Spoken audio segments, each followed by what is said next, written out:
இந்த இடத்துல தான் பாதாள அறையானது இருக்கு. இங்கதான் வந்து நமக்கு பாதாள கருப்பண்ண சுவாமி, பாதாள காளியம்மன் இருக்காங்க.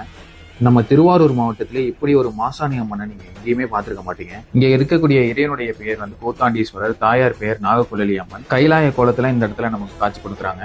இந்த கோயில் போய் பிரார்த்தனை பண்ண பக்தர்களுக்கு கிட்டத்தட்ட 2 லட்சம் பேருக்கு குழந்தை பிறந்திருக்கிறதாகவும் 1 லட்சம் குழந்தைகளை இதுவரை தத்து பண்ணி கொடுத்திருக்கிறதா சொல்லப்படுது. அமாவாசை மற்றும் பௌர்ணமி நாட்கள்ல சிறப்பு யாகங்கள் நடைபெறுவது மட்டுமல்லாம அந்த 2 நாட்கள்லயும் அம்பாளுக்கு நம்மளே கருவறையில போய் அபிஷேகம் பண்ணலாம். கிட்டத்தட்ட இந்த ஆலயத்துல 126 சுவாமி சிலைகள் பிரதிஷ்டை பண்ணி வச்சிருக்காங்க. இந்த கோவில்ல இருந்து அன்னக்காவடியானது எடுத்து ஊர் முழுவதும் சுற்றி அங்க உள்ள மக்கள் இருந்து சாப்பாடு வாங்கிட்டு வந்து படைச்சு குழந்தை இல்லாதவங்களுக்கு அந்த சாப்பாடு கொடுக்கும்போது கண்டிப்பா குழந்தை பிறக்குங்கிற ஒரு நம்பிக்கை இருக்கு. அமாவாசை பௌர்ணமி நாட்கள்ல கிட்டத்தட்ட 100கணக்கான பக்தர்கள் இரவு தங்கி இருந்துட்டு போறாங்க. ஞாயிற்றுக்கிழமை இங்க இருக்கக்கூடிய ராகு பகவானுக்கு ராகு காலத்துல அபிஷேகம் பண்றது ரொம்ப விசேஷமான ஒன்று. இப்ப பார்த்துட்டு இருக்கக்கூடிய அங்காளம்மனுக்கு அமாவாசை பௌர்ணமி நாட்கள்ல வளைகாப்பானது நடைபெறும். அம்பாளுக்கு அனுபவித்த வளையல்களை குழந்தை இல்லாதவங்களுக்கு கொடுக்கப்படும்.